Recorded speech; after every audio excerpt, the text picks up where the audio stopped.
mahusay, ako ang magaling. Kapag ako ang salita, matutulala ka sa akin. Nakikilala ko ang aking sarili na malakas. At ikaw na may mahina dahil pagkain mo'y lugaw at gatas. Nagagawa ko ang mga bagay dahil sa aking lakas. At nakamit ko ang mithiin sa sarili kong talas. Hindi ako yuko sa iyong pamumuno dahil pambata lamang ang iyong tinuturo. Bakit ko papakinggan ang iyong mga payo kung higit ang aking nalalaman kaysa laman ng iyong puso? Tara, tagisan tayo ng galing. Ilabas mo ang iyong talino at ilalabas ko rin ang akin.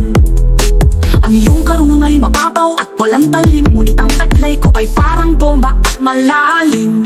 Ako ang pantas ng makapagong panahon. Mga pangako ng Diyos ay hindi sa atin nakatuon. Kaya wag natin ang kiling at alin para sa atin, dahil ito'y walang katuparan, mapahanggang libing. Ako ang matatag at ako ang malago.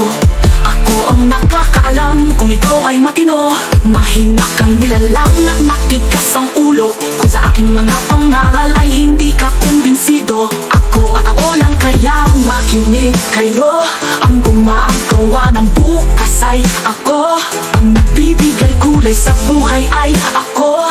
Hindi papapala ang binibigay mo dahil sa aking diskarte, kaya napasa akin ito. Alam mo pang nagdilim ang langit at bumagsak si Satanas dahil sa salitang ako ang nakakaangat sa lahat. Hindi yung muyo ko, hindi nagpapasakop at walang kinikilalang mataas na kanya'y kumukup ko. Ako ang pantas ng makapagong panahon. Mga pangako ng Diyos ay hindi sa ating nakatuon. Kaya wag nating ang kiling at alin para sa atin, dahil ito'y walang katuparan, mapahanggang libing. Ako ang matatag at ako ang malago.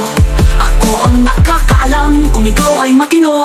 Mahina kang nilalang at matigas ang ulo. Kung sa aking mga pangaral ay hindi ka kumbinsido. Ako at ako lang kaya makinig kayo. Ang gumagawa ng bukas ay ako.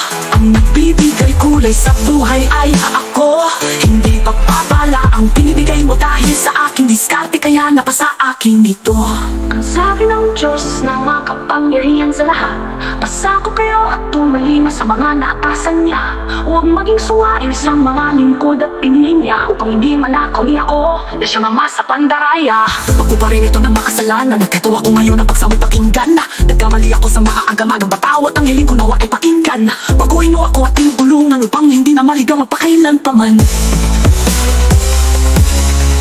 O Diyos na mahabagin, ako ay tulutan na ang tulang ito ay bigyang kapangyarihan.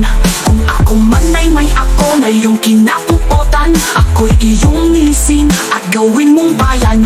Ako'y magiging saksi ng iyong himala sa pamamagitan ng iyong anak na si Jesus na niluluhuran ng mga tuhod sa langit at lupa. Ako ngayon ay ako na nagpusong mapagpakumbaba at isa ng masunuring tupa sa kanyang tagapag-alaga.